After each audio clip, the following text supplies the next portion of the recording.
అయితే దేవుని సృష్టిలో అద్భుతమైన ఒక చిన్న పిచ్చుక, దాన్ని ఏమంటారు? సీతాకోక చిలుక. సీతాకోక చిలుకల గురించి మనం చూస్తే అది చిన్నది, దాని జీవి, కానీ అది ఎంత అందంగా ఉంటుంది తెలుసా? ఆ అందంతో పాటు దేవుడు దానికి ఇచ్చిన అందంతో పాటు దానికి గుణం కూడా ఉంది.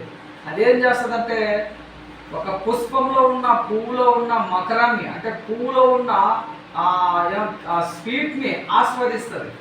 ఉదయాన్నే లేచి ఆ పువ్వులో ఉన్న దాన్ని ఏమంటారు? మకరందాన్ని ఆస్వాదిస్తుంది. అంటే దానికి ఎంత చూడండి, దాని జీవితంలో దాన్ని ఎంత శ్రేష్టమైన నేర్చుకుని చూడండి.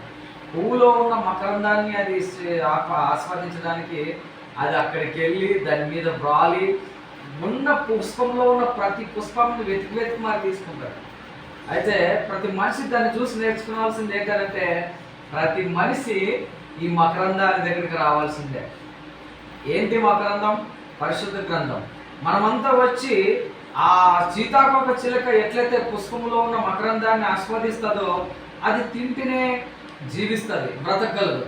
మనం కూడా మనకు దేవుడిచ్చిన ఆహారాల అన్నపానాలతో పాటు ఆత్మకు సంబంధించిన జీవవాక్యాన్ని చదువుకోకపోతే, దేవుడి వాక్యాన్ని కనుక వినకపోతే ఆత్మలో మనం ఏమైపోతామంటే రోజు రోజుకి తగ్గిపోతాం, రోజు రోజుకి బలహీనపడిపోతాం, రోజు రోజుకి విశ్వాస జీవితంలో అనగారిపోతాం.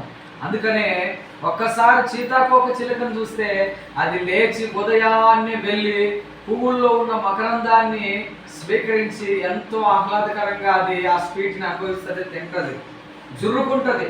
దేవుని వాక్యం కూడా చెప్తుంది, దావీదు అంటాడు, నీ వాక్యము నాకు దొరికినప్పుడు ప్రభు మీద దొరికినట్టు అంటాడు. అంటే శక్తి, రుచికరమైనది వాక్యం. కొంతమంది భక్తులు అన్నారు, వాక్యాన్ని చుంటె తేనె ధరల కన్నా మధురమైనది అని అన్నారు. ఆ మధురాన్ని మనం స్వీకరిస్తే ఎంత మంచిది కదా.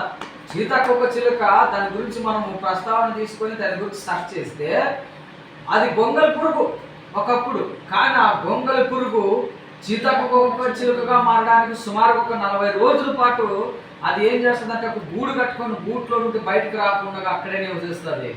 దాని ఆకారం అంతా తీసివేసుకున్న తర్వాత అది రెక్కలు గలదయ్యి రెక్కలు విప్పి ఎగురుకోవడం స్టార్ట్ చేస్తుంది. ఎంత ఆశ్చర్యం ఇది! దేవుడు దానికి ఎంత గొప్పగా ఆశీర్వదించాడు. మన జీవితాల వాక్యాన్ని చదివితే అలాగనే దేవుడిలో మనం ఉంటామన్నది మాత్రం ఖచ్చితంగా వాస్తవం. వీళ్ళరా సీతాకోకం చిలుకను చూసుకొని మనం ఎన్నో పాటలు నేర్చుకోవచ్చు. దేవుని వాక్యాన్ని మనం ఆస్వాదించాలి. రోజు ఈ మకరందాన్ని మనం రోజు రోజు స్వీకరించాలి. ఈ తేనెని మనం రోజు రోజు తాగాలి, ఆత్మలో బలం పొందుకుంటాం. కాబట్టి అలాంటి కృప ప్రభువైన దేవుడు మనందరికీ అనుగ్రహించును గాక. యేసుక్రీస్తు నామమున మీ అందరికీ వందనాలు తెలుపుకుంటూ, ఆ విధంగా మనం కూడా ఈ పాఠాన్ని నేర్చుకుని మనం కూడా రోజు వాక్యాన్ని చదువుతూ ఈ వాక్యంలో ఉన్న బలాన్ని పొందుకొని దేవుని నుండి మనం భయభక్తులు కలిగి ఉండాలని ప్రేమతో మీకు తెలియజేస్తూ దేవుడి వాక్యాన్ని జీవించిన కాక మనందరి హృదయాలు ఫలించేది కాక. భక్తి ఎర్ర